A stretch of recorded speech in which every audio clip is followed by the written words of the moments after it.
नमो नमः छात्रों, स्वागत है आपका स्टेप अप अकेडमी में गीतांजलि अंधेरिया के साथ। सूक्ति मौक्तिकम समझ गए होगे, याद आ गया होगा क्यों मैं आपसे पहेलियां बूझूं। सूक्ति मौक्तिकम का आपने पाठ पढ़ा, चार जो श्लोक पढ़े, 2 पार्ट में आपने कंप्लीट किया। बड़ी मेहनत की आपने समझने में, उसके लिए धन्यवाद।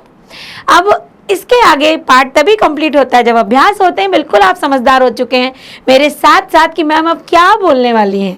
तो अभ्यास के लिए देर ना करते हुए जो अगला हमारा भाग जा रहा है वो है सूक्ति मौक्तिकम चतुर्थ पाठ प्रश्न अभ्यास। इसमें एक पदेन पूर्ण वाक्य हम पढ़ेंगे, प्रश्न निर्माण भी पढ़ेंगे और भी इसमें है लोट लकार में परिवर्तित करना है हमें वाक्यों को, बहुत कुछ है पढ़ने के लिए इसमें भी। तो सबसे पहले एक पदेन उत्तरम लिखत वित्तता क्षीणा कीदृशा भवति। वित्तता मतलब होता है धन, धन के क्षीण होने से किस प्रकार होता है, मतलब क्या किस प्रकार का होता है। यदि धन चला जाता है वित्त तो क्या वो क्षीण कहलाएगा? तो वो नहीं, वो कैसा हो जाता? अक्षीणा, कुछ नहीं गया, कुछ भी हानि नहीं हुई यदि धन की हानि होती है तो। अगला प्रश्न है कस्य प्रतिकूलानि कार्याणि परेशान न समाचरित। किसके प्रतिकूल कार्यों को दूसरों के साथ व्यवहार नहीं करना चाहिए। किसके प्रतिकूल कार्यों? हमारे। तो स्वयं के लिए क्या शब्द आया आपके श्लोक में? आत्मनः। तो आत्मनः प्रतिकूल, आप कहेंगे आत्मनः से क्यों नहीं आया? आत्मनः जो है वो आत्मन शब्द से बना हुआ है और जो आत्मन है वो है हलंत नकारांत का, और अकारांत को छोड़कर आपको कहीं पर भी कस वो नहीं मिलेगा, स्या नहीं मिलेगा। वहां पर जब हम पंचमी षष्ठी में जाते हैं तो आत्मनः का प्रयोग होता है। तो यहाँ पर जो आत्मनः है वो षष्ठी का है, तो इसीलिए कस्य की जगह पर आत्मनः का प्रयोग आया। आत्मनः मतलब स्वयं।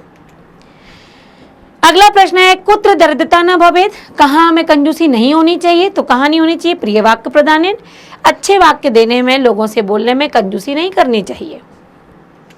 अगला प्रश्न है वृक्षा स्वयं कानी न खादंती। आपको पता है वृक्ष स्वयं क्या नहीं खाते? जी हाँ, फलानी। कानी दिया है इसलिए आपको फलानी ही लिखना पड़ेगा।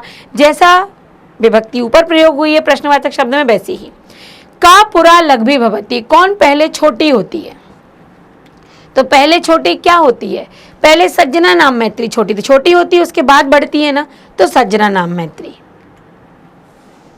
फिर है अधोलिखिता नाम प्रश्न नाम उत्तराणी संस्कृत भाषा लिखत यत्नेन किम रक्षेत वित्तम या व्रतम वा।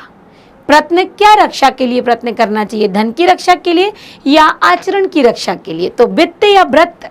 तो व्रत के लिए, वित्त के लिए मेहनत नहीं की जाती है, व्यवहार के लिए। यत्नम व्रतम रक्षेत, यत्नेन व्रतम रक्षेत। अगला है अस्माभि किम न समाचरित। हमें क्या नहीं करना चाहिए आचरण?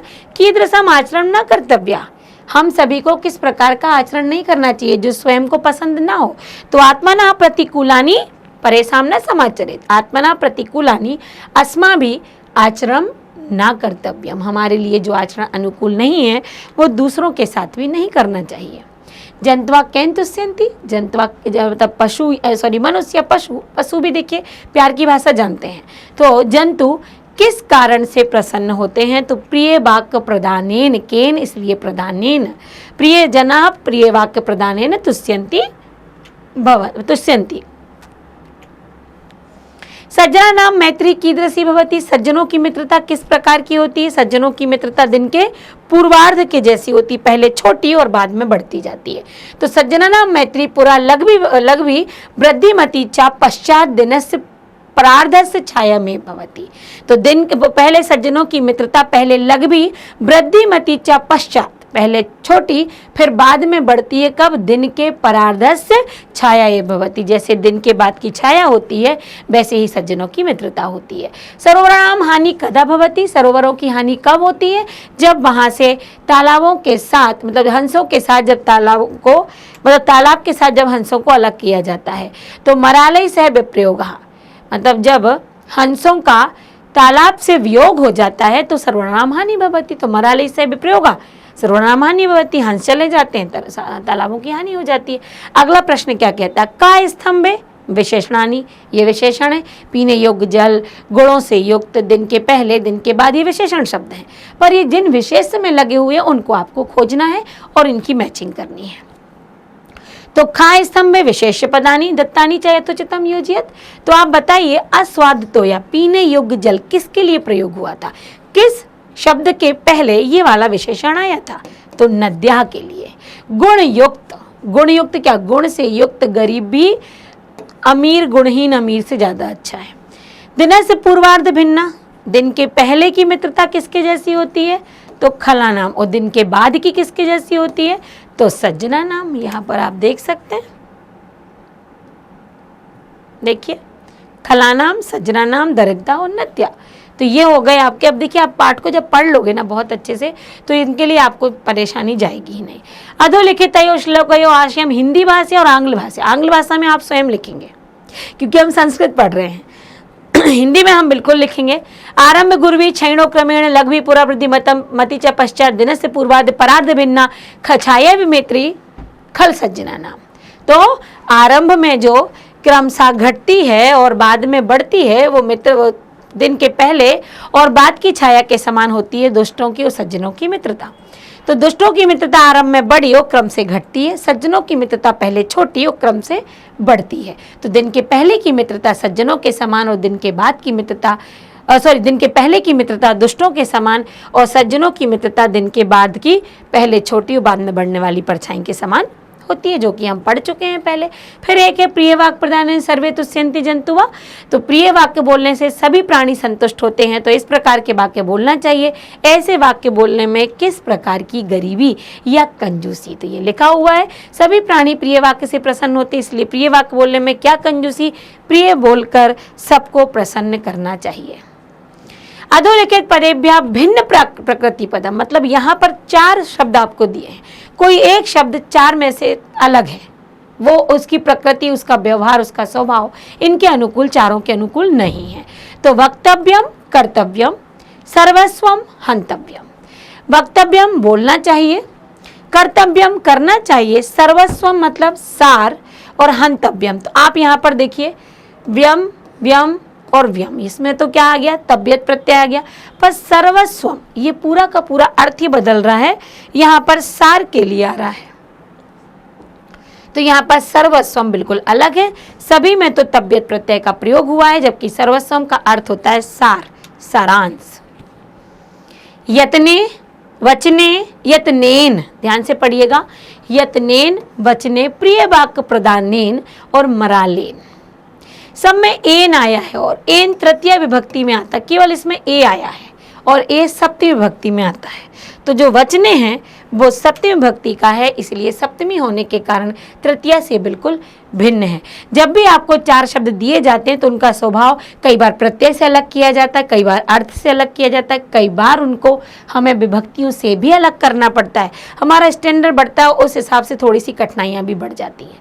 श्रूयताम, अवधार्यताम, धनवताम, क्षमताम। श्रूयताम, अवधार्यताम ये भी क्रिया है, धारण करना चाहिए क्रिया है, क्षमताम क्रिया है। तो धनवताम क्या है, धनवताम में तो कोई भी क्रिया का प्रयोग नहीं है, तो यहाँ पर धन, देखिए धनवताम कोई क्रिया नहीं है, धनवान यदि होता तो विशेषण हो जाता, पर सुनना क्रिया है, धारण करना क्रिया है, क्षमा करना क्रिया है।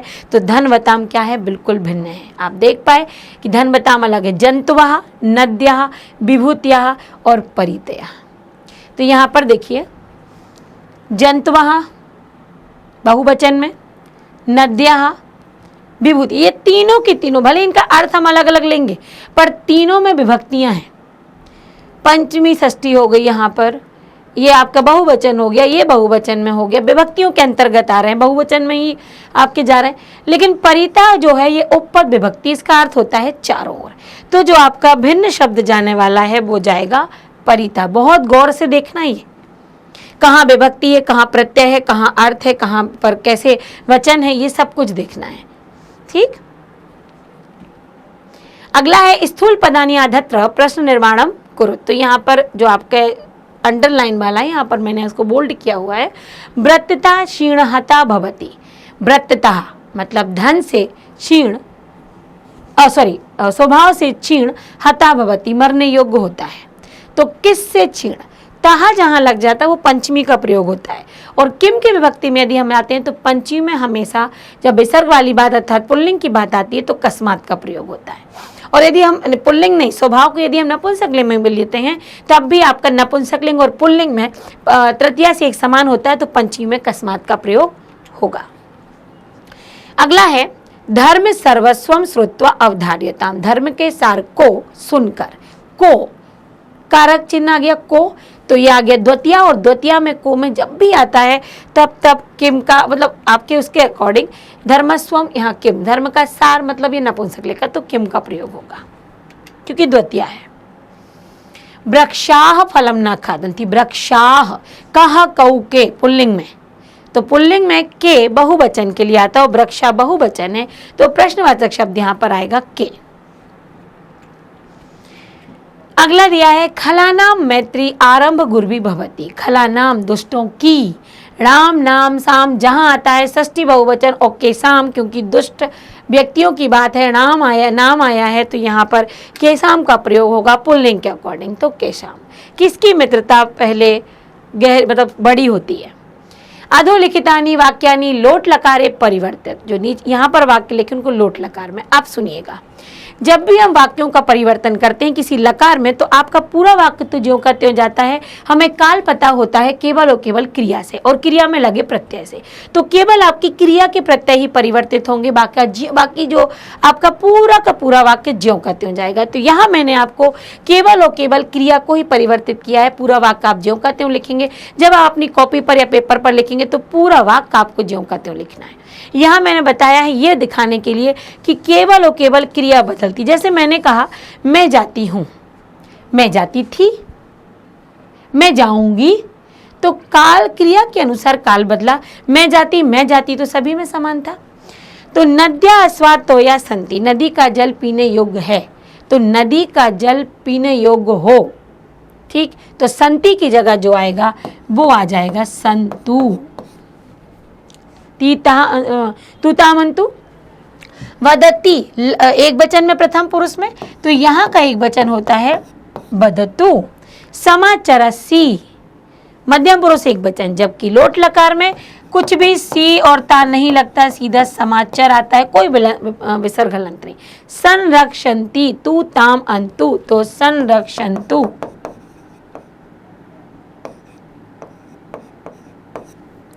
करोमि, तो यहाँ पर आता है करवाणी, ये है आपका उत्तम पुरुष एक वचन में, तो यहाँ लिखते हैं हम करवाणी, ठीक।